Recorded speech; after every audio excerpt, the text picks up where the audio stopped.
हाँ, ये एक बड़ा आंदोलन जिसने पूरे पोस्टर बॉय, ये पोस्टर बॉय हाँ, जिसने मुझे पूरे देश में साबित कर दिया कि मैं जातिवादी हूँ। लेकिन मैं बाबा साहब अम्बेडकर की को पढ़ने वाला, मानने वाला व्यक्ति बाबा साहब अम्बेडकर की उस थ्योरी को पालन कर रहा था, जिसमें बाबा साहब अम्बेडकर कहते हैं कि महार जाति के लोग वो मार्शल होते हैं। ये संविधान ना होता तो मैं पैदा तो हो गया होता, लेकिन होता कहाँ? ये थोड़ा ही होती, ये कलम थोड़ा लगा होता।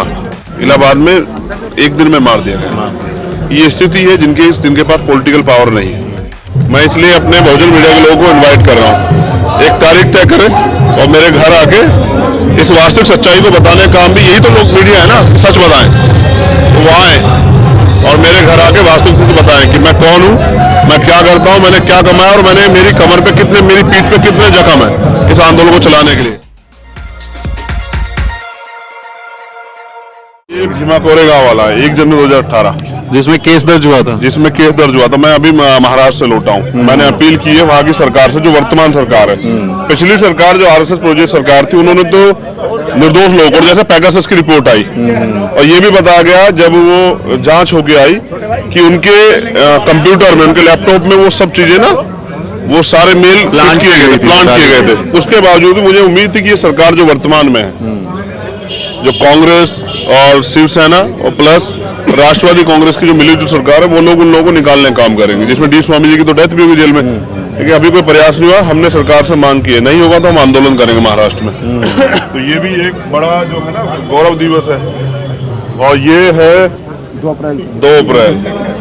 ये वो आंदोलन जिसने इस देश में ये साबित किया कि एक दिन में भी सरकार झुकती है, और प्रचंड बहुमत की सरकार जो कहती है कि हम किसी से झुकते नहीं है। हाँ, वो झुकी उन्होंने कहा कि हम ऑर्डिनेंस ला रहे हैं, और ये बहुत बड़ी जीत थी। और ये जीत थी उस मनोबल की जो युवाओं में लंबे समय से जो आक्रोश, गुस्सा जो पल रहा था अन्याय, अत्याचार, अपमान और उसके गैर बराबरी के खिलाफ, और उसको जिस दिन मौका मिला तो 2 अप्रैल में भारत में पता लगा। सारे जो विक्टिम हैं उनके ऊपर केस है अभी तक, तो वो सरकार ने केस वापस लिए नहीं अभी तक। अभी सरकार लेगी भी नहीं ना। सरकार हमारे वोट के समय इस तरह की बातें कर, जैसे मोदी ने किया इस बार इलेक्शन यूपी, पंजाब, उत्तराखंड का है ना, तो कहा किसान बिल वापस ले रहे हैं, समझ लो, कानून वापस ले रहे हैं, वोट का डर दिखाना। ऐसा ही करते हो। ये ऐतिहासिक आंदोलन, और ये तारीख है 20 दिसंबर, और ये बड़ा मजेदार आंदोलन था। एक तरफ पूरी दिल्ली की पुलिस और क्या, दिल्ली हाईटेक पुलिस और स्पेशल सेल है, आईबी और दिल्ली पुलिस और एसटी वगैरह सब लोग मिलके भी एक अम्बेडकरवादी और उस आंदोलन को नहीं रोक पाए। और उससे पहले मीडिया का भी एक रूप में मुझे देखने को मिला। मीडिया ने 11 बजे चला दिया कि चंद्रशेखर अरेस्ट हो गए, और मैं आराम से बैठा हुआ, मैं सोच रहा हूँ कि देखो कितना झूठ बोलते हैं, कितना झूठ मीडिया के लोग बोलते हैं। फिर दोबारा चला दे भाग गया, तो फिर हम वही जम गए कि नहीं अब भागेंगे नहीं, भागना सीखा ही नहीं चंद्रशेखर आजाद ने। क्या मतलब बनता है भागने का? जब ये तब की बात है जब इस देश के अल्पसंख्यक समुदाय से एक आरसी का मुस्लिम, जिसके साथ कोई खड़ा नहीं होना चाह रहा था, तो उस समय पे देख रहे थे आजाद की कोई ऐसी पॉलिटिकल पावर्स उनके साथ नहीं आ रही थी, सबको अपने वोट का डर था। आपने क्यों चुना कि हमें मुसलमानों का साथ देना चाहिए? बात मुसलमानों की नहीं है, बात है इंडियन कॉन्स्टिट्यूशन जो राइट्स जो लोगों को दिए भाई, प्रोटेस्ट का राइट हम लोगों के पास है। और देखो यही तो है ना जिस आंदोलन को हम लोग चला रहे हैं, वंचित वर्ग का आंदोलन, जिनका प्रतिनिधित्व नहीं है, SC ST OBC और माइनॉरिटी के लोग, जिनका प्रतिनिधित्व नहीं है, उनकी हितों की रक्षा कैसे होगी? अगर आप आंदोलन चलाते हैं और आप सोचे मैं दलित समाज से आता और मैं दलितों के ही लिए आंदोलन करूं, दूसरे लोगों की बात ना करूं, तो ये भी आंदोलन धोखा हुआ ना जी। तो उस समय माइनॉरिटी के लोगों को हमारी जरूरत थी, उस समय उनके साथ खड़ा होना ये न्याय था, और हमने न्याय चुना। और ये ना चुनते तो शायद खुद को माफ ना कर पाते। और ये है गुजरात का वो इंसिडेंट, ऊना कांड वाला, जिसके बाद हमारे लोगों ने मरे हुए पशुओं को पुलिस थानों में और सरकारी दफ्तरों पर फेंक दिया कि आप ही उठाओ इन्हें, हम उठाएंगे नहीं, जिसमें मरे हुए जानवरों को उठाने के ऊपर हमारे लोगों को सजा दी गई थी। और यहाँ से भी एक बड़ा रोहित वेमुला का आंदोलन, और ये इन 2 आंदोलनों से बड़ी जागृति फैली पूरे देश में, और मुझे उम्मीद है आगे भी आंदोलन बढ़ेंगे। अच्छा, ये आंदोलन रोस्टर पे है 5 मार्च को, हमने ये दिल्ली में वो किया था, और उस दिन मुझे ये भी याद है कि बहुत सारे बहुजन समाज के दल पार्टियों के लोगों ने इकट्ठा होने का प्रयास किया था। इस आंदोलन में बहुत सारे लोग थे, लेकिन इस पे भी सरकार रोस्टर पे भी झुकी थी, और हमने डॉक्यूमेंट्री बनाई, इस पे पूरे इतिहास को दर्ज किया, स्पीच भी दी थी। हाँ। तो ये इतिहास दर्ज करना भी जरूरी है ऐसी प्रदर्शनियों में। ये नमन हमारी शेरनी को ये हाथरस, और ये वो किस्सा जो अभी भी चल रहा है। आज भी देश में बेटियों बच्चों के साथ ऐसा होता है, और ये आप और मैं रोज देखते हैं, बिल्कुल, अखबारों के माध्यम, टीवी के माध्यम से। अभी 4 दलित लोगों, समाज के लोगों को अभी आजमगढ़ में नहीं, प्रयागराज में, इलाहाबाद में एक दिन में मार दिया गया। ये स्थिति है जिनके पास पॉलिटिकल पावर नहीं है, जिनके नेता उनकी तरफ पलट के नहीं देख रहे, उस समाज को, काशीराम साहब कहते हैं ना, जो समाज अन्याय अत्याचार के खिलाफ आवाज नहीं उठाता वो लाशें उठाता है। आज हम इसलिए मर रहे हैं क्योंकि पॉलिटिकल स्ट्रेंथ हमारे पास नहीं है। हमारे नेता अपनी पार्टी के प्रति समर्पित है, जो पॉलिटिकल रिजर्वेशन है उसका नुकसान है, वो अपनी पार्टी के प्रति समर्पित है, वो अपने समाज के लिए साहब का शब्द यूज करें, चमचा युग। हाँ बिल्कुल कह सकता हूँ। और देखो ना, आज के लोग समझ नहीं पाए चमचा युग। चमचा युग उन लोगों के लिए काशीराम साहब ने प्लांट किया जो पॉलिटिकल रिजर्वेशन से अपनी पार्टी के प्रति समर्पित रहते, लेकिन अपने समाज की बात नहीं उठाते। 131 SC के MP है, प्रयास करे तो अगर वो चाहे सरकार गिर सकती है, सरकार गिरा सकते हैं। लेकिन मैं आज भी याद दिलाता हूँ, हिमांशु यहाँ नहीं है शायद, मगर मैं अभी 1 साल बाद लौटा था वहाँ हाथरस में। अच्छा, आपने देखा उनके घर के बाहर कूड़े का जो गोबर और वो सब गड्ढे और एक कूड़ा, और फिर मैं गया तो बहुत सारी चीजें ऐसी थी जो नहीं बता सकता हूँ, लेकिन हमने तय किया उस दिन रात में कि हम वहीं रुकेंगे। और फिर रात को 1:30 बजे सड़कें बनने लगी, पत्थर आया, टाइल्स आई, रेत आया, मिस्त्री आया। 2 बजे मेरे पास ADM आया, कहें कि आप जो है, जो आपने मांग की सारी पूरी हो जाएंगी, लेकिन आज भी उसमें नौकरी और वो घर आज भी नहीं मिला है। न्याय के लिए अभी भी, तो यानी कि ये न्याय देने के लिए जब जाति का मामला आता है तो सरकार अपना व्यू बदल देती है। तो हर जगह लड़ना पड़ता है, हर जगह डटना पड़ता है, और ये तो आजादी के आज तक के बाद 74 साल बाद आज भी जारी है। जैसे जो लोग सही देश की बाहरी सुरक्षा के लिए अपना जीवन कुर्बान करते हैं उनको भी हम शहीद कहते हैं, लेकिन इस देश में जैसे एक लाइन है, ये लाइन मैंने दी थी 2016 में, कि हर सफाई कर्मचारी, हर दलित सफाई कर्मचारी नहीं है, लेकिन हर सफाई कर्मचारी दलित। तो ये उसका एक कड़वा सच, कि इस देश की आंतरिक सफाई के लिए हम लोग सीवर में उतरते हैं बिना किसी इक्विपमेंट्स के, बिना सुविधाओं के, और मरते हैं। ये काम ऐसा है जो मशीन से हो सकता है, ऐसी मशीनें इजाद हुई हैं, लेकिन भारत में सरकार ने, दिल्ली की जो सरकार है केजरीवाल जी की, उन्होंने बड़े बड़े दावे किए थे, उसके बाद भी लोग सीवर में मर रहे हैं।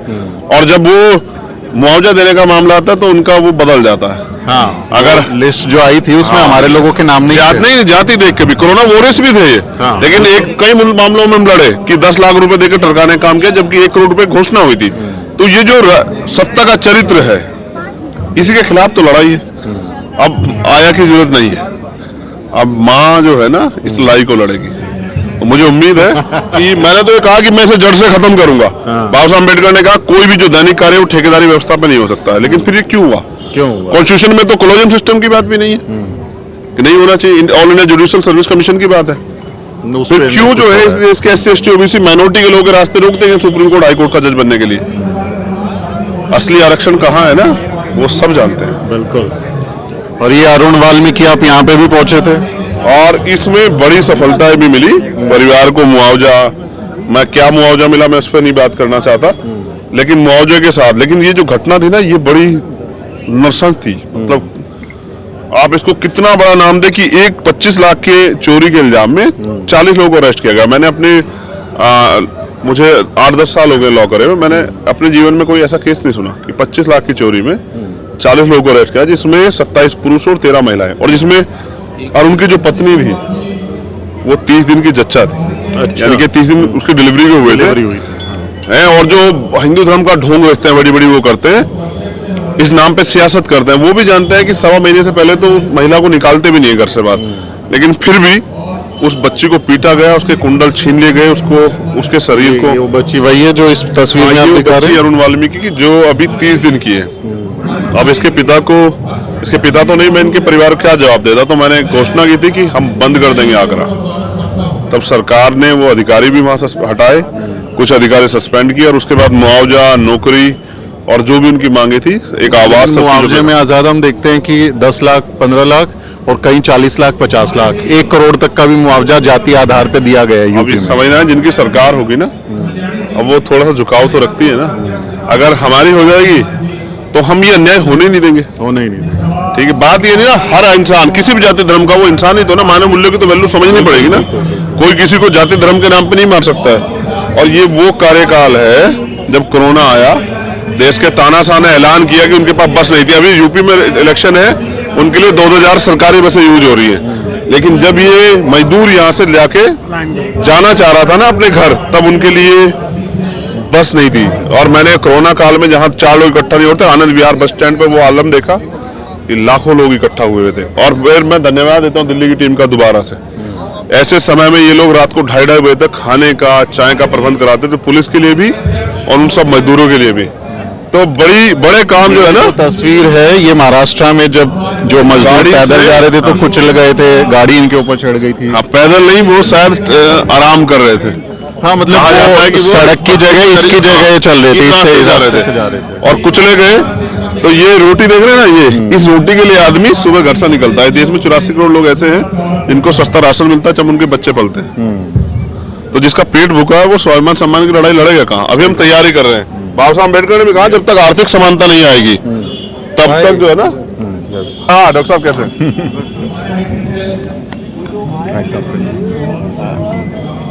अच्छा लगा आप आए। क्या हाल है? आप ठीक है? ये तो मुझसे आपके जाने के बाद मिले और ये फिर मिलते रहेंगे। नहीं, वो तो मिलते रहे। आप डॉक्टर कफील खान हैं और आप तो सरकार द्वारा कितने प्रताड़ित हुए। अभी नौकरी सारे जांच के बाद में चली गई। ये सत्ता चली जिसकी बात मैं करा था, ये अखलाक है। दादरी वाला पहला कांड जब मोदी सरकार 14 में आई थी, उसके बाद सबसे पहला ये मॉब लिंचिंग का। और बाद में ये साबित भी हुआ कि जिस वजह से ये सब चीजें की गई थी, वो जो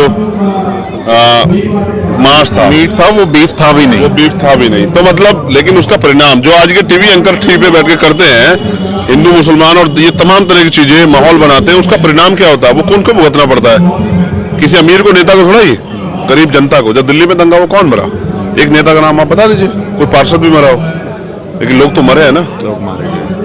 तो जिन लोगों के पास, मैं समझता हूँ, मैं माइक से भी कहने वाला, जिन लोगों के पास वोट नहीं है ना, उनको सत्ता बने रहने के लिए कुछ तो साजिश करनी पड़ेगी ना। तो ये उसी साजिश का हिस्सा है। और ये हम सब ने देखा, जामिया हो, जेएनयू में, जेएनयू हो, एएमयू हो, और किस तरह से पुलिस के साथ आरएसएस के गुंडों ने मिलके बच्चे और बच्चों को पीटने का काम किया। इनमें से कुछ बहनें आज आने वाली भी थी, लेकिन मुझे लगता है कुछ बीमार है तो नहीं आ पाए। मेरी बात हो रही थी, ठीक है, मगर देश आंदोलन वो से उपजा हुआ देश है और आंदोलन इसकी सबसे बड़ी ताकत। एनसीआरबी की रिपोर्ट 2019 में एसिड अटैक के सबसे ज्यादा मामले पश्चिम बंगाल दर्ज हुए, वहीं 45 मामलों के साथ उत्तर प्रदेश दूसरे नंबर पर है। अब ये बताइए, ये अगर राम राज्य है तो मैं समझूं कि बेटियों को घर में कैद कर देना चाहिए। और एसिड अटैक से ही मुझे याद आया, अभी मैं लखनऊ में था तो वहाँ पे शिरोज एक कैफे अखिलेश सरकार में खुला था, लेकिन उनको योगी सरकार ने बंद करने की कोशिश की और प्रदर्शन किया। तो जो एसिड अटैक विक्टिम थी उन पर केस भी दर्ज है, आज भी केस चल रहा है उनके ऊपर। ये वही सरकार है जो बेटी पढ़ाओ बेटी बचाओ की बात करती है, जिनके राज में बेटियों को 2 बजे जला दिया जाता है। तो हाँ, ये एक बड़ा आंदोलन जिसने पूरे पोस्टर बॉय, ये पोस्टर बॉय, हाँ, जिसने मुझे पूरे देश में साबित कर दिया कि मैं जातिवादी हूँ। लेकिन मैं बाबा साहब अम्बेडकर को पढ़ने वाला, मानने वाला व्यक्ति बाबा साहब अम्बेडकर की उस थ्योरी को पालन कर रहा था, जिसमें बाबा साहब अम्बेडकर कहते हैं कि महार जाति के लोग वो मार्शल होते हैं। ये कहने से उन्होंने किसी जाति धर्म के लोग को कमजोर नहीं कहा। तो ये तस्वीर आई, तो फिर ये तस्वीर उसके बाद हमने देखी सहारनपुर में। तो ये 1 साल बाद देखिए, मैं समझता हूँ जाति हम लोगों ने तो नहीं बनाई, हम तो जातिहीन समाज की बात करते हैं, लेकिन बनेगा कैसे? जैसे मोदी जी ने किसान नहीं चाहते थे फिर भी वो कानून बना दिए, तो ये कैसे संभव हुआ? क्योंकि वो सत्ता में बैठे। तो अगर आप जातिहीन समाज चाहते हैं, जातिहीन समाज अगर बनेगा तो भाईचारा बनेगा, भाईचारा बनेगा तो देश में एकजुटता आएगी, हर आदमी एक दूसरे के साथ खड़ा होगा, इससे देश तरक्की की तरफ बढ़ेगा, हम अंदर से मजबूत होंगे। अखंड भारत जिसकी बात करते हैं वो तो दीवारों से थोड़ा बनेगा, इंसानों से बनेगा। लेकिन उसके लिए प्रयास क्या है? लेकिन हम जाति विहीन समाज की बात करते हैं, एनिलिशन ऑफ कास्ट की, लेकिन लोग कहते हैं हम लोग जातिवादी हैं। आपको और मेरे को दोनों को जातिवादी कहते हैं लोग। देखिए, मैं क्या कह रहा हूँ, जो जाति के आधार पर सताया गया है, वो जाति के आधार पर गैर बराबरी को जिसने सहा है वो कैसे जातिवादी हो सकता है? हम तो जाति से मुक्ति चाहते हैं। मैं तो देश के तमाम लोगों से कहता हूँ कि आइए सब लोग मिलकर जाति खत्म करते हैं। आप हमारे संवैधानिक अधिकारों को रोज सुबह शाम गाली देते हो पानी पी पी के, जो संविधान से मिले, तो आइए ना पहल कीजिए जाति खत्म करने की। आप जाति का जो ये दम्भ लिए बैठे हुए हैं कि हम उच्च जाति के हैं, चाहे आप में क्षमता हो ना हो, और हमारे साथ इतनी बाउंडेशनें आपने लगाई हैं, इतनी बेड़े डाली है। ये आज ही के दिन तो काटने की शुरुआत हुई थी 26 नवंबर को। ये संविधान ना होता तो मैं पैदा तो हो गया होता, लेकिन होता कहाँ? ये थोड़ा ही होती, ये कलम थोड़ा लगा होता। मेरी पीढ़ियों को नहीं लगता अगर बाबा साहब अम्बेडकर ना आते। तो थैंक्स टू डॉक्टर अम्बेडकर। आज तो हमने वो भी चला था, selfie with constitution. I saw your picture. क्योंकि कॉन्स्टिट्यूशन अगर आपके पास नहीं है तो आप पढ़ोगे कैसे? और पढ़ोगे नहीं तो आप धोखा कर रहे हो ना, जब आपको पता ही नहीं आपके राइट्स क्या है, आपकी ड्यूटी क्या है। भाई कॉन्स्टिट्यूशन ताकतवर बनाता है देश को, जोड़ता है। आप देखिए, सोचे जैन साहब को पता है कि इनके राइट्स क्या है, और मुझे पता है मेरी ड्यूटी क्या है, तो मैं अपनी ड्यूटी को निभाऊंगा ना, और ये अपने राइट्स का प्रयोग करेंगे। देश के करोड़ों लोगों को तो ये नहीं पता उनके राइट्स क्या है। उनको पुलिस झूठ को भी चली जाए तो वो डर जाते हैं। ये भी तो राइट्स है ना कि महिलाओं को रात के अंधेरे में अरेस्ट नहीं किया जाएगा, लेकिन होता है ना यहाँ। सरकार जो चाहे वो होता है। हमने तो देखा की जातियां होती हैं, तमाम खबरें आती हैं। CNPR NRC के आंदोलन में उस महिलाओं को रात में उठाया जाता था, और फिर क्या क्या यातनाएं सहनी पड़ती है जब एक कर्मचारी सत्ता के नशे में और सत्ता के कहे अनुसार काम करता है। तो महिलाएं यहाँ दोनों दर्जे की नागरिक है। बाबा साहब अम्बेडकर ने प्रयास किया था, लेकिन सफल नहीं हो पाया क्योंकि कानून लागू नहीं हुआ। हम करेंगे। आप लोग थोड़े पीछे हट जाओगे तो मैं इनको देख पाऊंगा, और बहुत समय बड़ा पीछे तो हो जाओ। थोड़ा सा हो जाए यार, ये बना लें हम लोग एक बार। ये बहनें भी है दो बीच में, इनका भी ध्यान रखो। तो ये जो तस्वीर है पायल तड़वी, और इस पे अगर आप इसको चेक करोगे ना, इसकी गिरफ्तारी के लिए सबसे बड़ा आंदोलन वहां भीम आर्मी के लोगों ने किया। जहां अन्याय वहां भीम आर्मी। इस कॉलेज को, इस हॉस्पिटल को, इस मेडिकल कॉलेज को ताला मारने का भीम आर्मी के लोगों ने किया, तब जाके उनकी गिरफ्तारी हुई। आज वो लोग रिहा हैं, लेकिन पायल हमारे बीच नहीं। और पायल तड़वी पहली डॉक्टर थी उस समाज की पहली डॉक्टर, अपने पूरे इलाके की पहली। वो आगे बढ़ती तो उससे प्रेरणा लेके हजारों डॉक्टर बहनें तैयार होती, लेकिन हुआ क्या कि जातिवादी व्यवस्था ने उसका कत्ल कर दिया, और लोग कहते हैं हम जातिवादी। सही बात है, जो विक्टिम है, जो जिसने सहा है उसने कहा है, लेकिन ठप्पा हमारे ऊपर ही लगा देते हैं। और ये लगातार इस तरह की खबरें ये कहते थे कि मैं जब तक इस देश में जाति व्यवस्था है, मैं जाति का यूज अपने लोगों के लिए करता रहूंगा। तो जिनको जाति से, मेरे जातिवाद से परेशानी है ना, वो जाति को खत्म कराने में मेरी मदद कराए। और मैं अगर चैलेंज करके कहता हूँ, मैं देखता हूँ कितने लोग इसकी शुरुआत करेंगे, मैं तैयार हूँ। आइए तो सही मिलके मैदान में तो आइए सर, कहिए तो सही, इंसान बनिए तो सही। अब बताइए, कहते हैं कि देश में जातिवाद नहीं, कहते हैं कि देश में जातिवाद थोड़ा सा खत्म हो गया, लेकिन अभी मैंने राजस्थान में सुना कि 3 लोगों को रात में घोड़ी पर नहीं चढ़ेगा। और बड़ा क्या हुआ है, ये जो आज की तस्वीर है कि बारात में पुलिस की मौजूदगी में पथराव हुआ, 12 थानों की फोर्स थी, कई अधिकारी घायल हैं। ये देश की जातीय व्यवस्था की कड़वी सच्चाई है। और लोग कह देते हैं आजकल तो जातिवाद होता नहीं, अब कहाँ है जातिवाद, सब बराबर आगे बढ़ गया। आज हम अगर मर्सिडीज से चल रहे हैं ना, शेड्यूल कास्ट, बैकवर्ड माइनॉरिटी के लोग, ओबीसी के लोग, तो ये संविधान की वजह से पॉसिबल हो पाया। ना संविधान में राइट होते, ना हमें कोई आगे बढ़ने देता। और ये लोग ये भी नहीं बताते कि घोड़ी के साथ रिश्ता क्या है। गाय तो माता है, अब घोड़ी का रिश्ता नहीं बताते। पूछने का सवाल है उन लोगों से जिनके रिश्ते की बात है। अगर मुझसे पूछोगे बाबा साहब क्या रिश्ता है, तो मैं कहूंगा कि बाबा साहब थे तो मैं हूँ। तो जो कुछ मैं आज हूँ बाबा साहब के, तो मैं तो कह सकता हूँ, वो भी बताएं। आगे बढ़ते हैं। और ये कुलदीप सेंगर, मैं इसमें अरेस्ट हुआ था।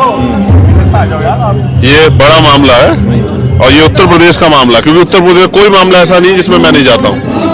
लेकिन अब आप समझिए कि सत्ता के संरक्षण में उसके बाद क्या क्या हुआ, इनके अरेस्ट होने के बाद। ये तो सीबीआई जांच और सब चीजों के बाद ये अरेस्ट हुए, लेकिन वो विक्टिम की मौसी, उनका वकील, उनके एक्सीडेंट हुए, अब इनको सजा भी हुई। लेकिन मेरे आज भी याद है सुमित भाई, इनके फेवर में बीजेपी के लोग मार्च कर रहे थे, कहे हमारा विधायक बेकसूर है। या ये भी आपने देखा ना हाथरस में कि लोग जाति के प्रभाव में अपने आरोपी को बचाने का प्रयास करते हैं, और एक हम लोग हैं जो न्याय के लिए, जो क्योंकि न्याय जन्म से अधिकार कॉन्स्टिट्यूशन देता है, उसके लिए भी हमें सड़कों पर आंदोलन करने पड़ते हैं।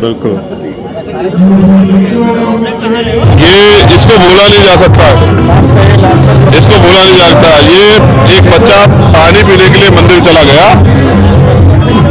वहां बैठे एक आरएसएस की विचारधारा के जो खुद को संत कहते, संत नहीं हो सकते हैं वो, संत तो हमारे यहाँ पैदा हुए हैं इस समाज में, तथागत बुद्ध, महावीर जैन, सतगुरु रविदास जी महाराज, कबीर दास, गुरु नानक देव, घासीदास, ये संत है। वो संत थोड़ा है जो बांटने का काम करा, संत के लिए तो पूरा समाज परिवार होता है। जो जाति धर्म मजहब बांटते वो संत का हुआ। और इसके साथ मारपीट हुई, हमारी टीम वहां पहुंची, लेकिन गिरफ्तारी आज भी उनकी नहीं हुई। पता है क्यों? जिन लोगों ने पीटा था उनके, जिसके सर पे पीटा था, जो कल्चर है कि वो खुद सामना नहीं करते, लड़ाते हैं, वो भी कोई ओबीसी जाति के व्यक्ति थे, उनको इसलिए वो गिरफ्तार हुए। और उस मंदिर के महंत का तो बहुत बढ़िया स्टेटमेंट है महिलाओं पे, और मोदी जी और स्मृति ईरानी में बढ़िया स्टेटमेंट है कि उनके क्या रिलेशन है। एक महिला होने के नाते अगर उन पे भी कोई टिप्पणी करता तो मुझे ये तकलीफ है, क्योंकि महिलाओं को सम्मान होना चाहिए, उनके अपने अधिकार हैं, उनको रोका नहीं जा सकता है। और इस तरह के लोग आजकल हावी हो गए हैं जो तमाम तय करते हैं। और ये अभी हम पायल तड़वी के बाद रोहित वेमुला पे आ गए हैं, जो मुझे लगता है ने मुझे बहुत ताकत दी, क्योंकि मैंने उस दिन ये रास्ता चुना रोहित भाई के जाने के बाद। मैं जब बीमार हुआ, अगर आपको याद हो, CNPR नारसी आंदोलन के बाद, तो माँ राधिका मेला आई थी मेरे पास। उन्होंने मुझसे कहा कि एक रोहित को खो चुकी, दूसरे रोहित को नहीं खोना चाहती, तू मेरा रोहित। वो रो बड़ी मुझसे मिलकर। लेकिन जब रोहित भाई ने सुसाइड किया, वो सुसाइड नहीं था, बेसिकली वो मर्डर था। मैं इसको स्पष्ट वकील होने के नाते इसको जो है ना साक्ष्य के आधार पे बता सकता हूँ। सोचे मैं आपका हरेसमेंट करूं और जो प्रेशर आप लोगे उससे जो स्ट्रेस पैदा होगा, उसके बाद आपको हार्ट अटैक पड़े या कुछ हो, लेकिन उसका कारण क्या है भाई? यहाँ एक IPC में एक धारा 306 जिसको कहते हैं आत्महत्या के लिए उकसाना। वो मंत्री गिरफ्तार नहीं हुए, उनका लेटर है उसको निकालने के लिए, उनकी स्कॉलरशिप रोक दी, उसको पढ़ाने से रोका गया। वो ब्रिलियंट स्टूडेंट था, अम्बेडकरवादी। बिल्कुल। लेकिन मैं आपको एक और बताऊं, हमारे महाराष्ट्र के जो आजाद समाज पार्टी के स्टेट प्रेसिडेंट है ना, उनको चुनने के लिए एक कारण था। वो जो बंगारू दत्तात्रेय मिनिस्टर थे जिन्होंने किया था, फुल सिक्योरिटी में हमारे प्रधान ने, हमारे प्रदेश अध्यक्ष ने उनको चाटा मारा था।